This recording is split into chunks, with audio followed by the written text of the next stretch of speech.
The capital reason why Jesus came to the earth is to give life. That's the major reason why he came to the earth. Now, because in Eden, man lost the life of God. And there are different kinds of life. Man has his life. Animals have their life. But God also has his kind of life. Now, the life of God is different from the life of man. The life of man is limited. The life of animals are also limited. But the life of God is eternal.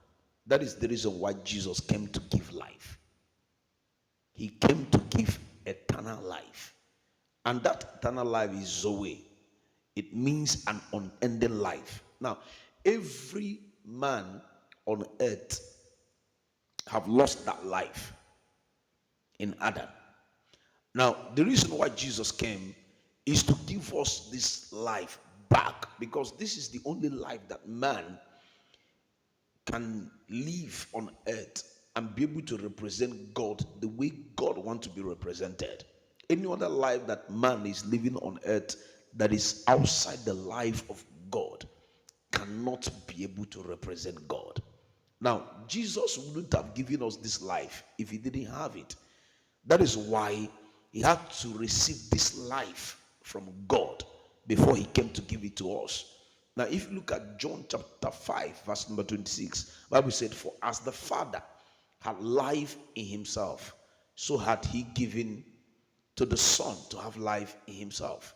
And in John chapter 10, verse number 10, the Bible said, "The thief cometh not, but to steal, to kill, and to destroy. He said, I am come that they might have life, and that they might have it more abundantly." So the capital thing that Jesus came to give is life. Now, if you're a believer, if you're a child of God, I want you to care about this life, because your relationship with God cannot be far from his life. If you don't have the life of God, you can't have any relationship with God. Or you believe that this life of God, it can only be lived in the spirit. It means you are lying to yourself. Because in Eden, there was no plan for death in Eden. God didn't plan for Adam to die in Eden. The only plan God had for Adam in Eden is for him to have dominion, is for him to be in charge, is for him to rule. Now, when Adam lost the life of God, he lost his dominion, he lost his rule, he lost his ability to govern the creation of God in the garden.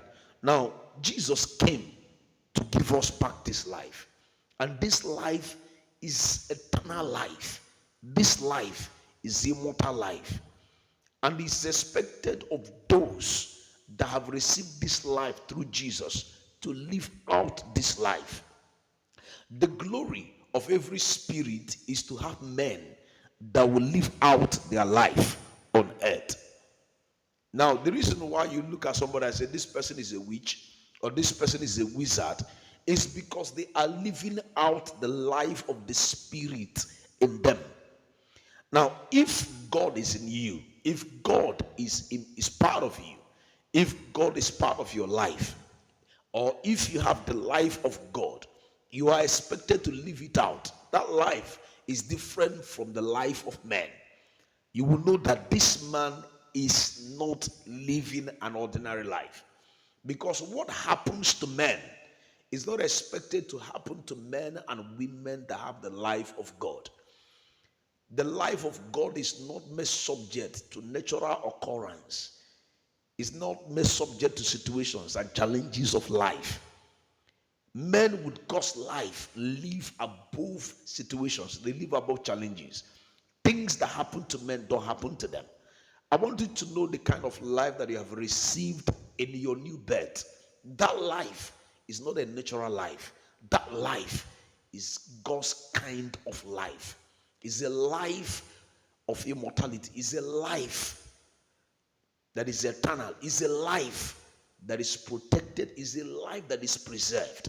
So I want you to live that life with boldness and tell everybody about it.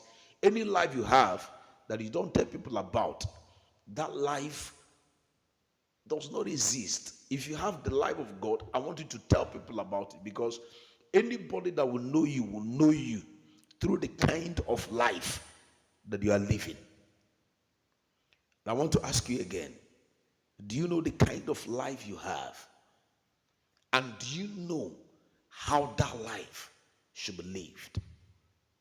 Don't be a believer and accept a life that is not God's kind of life.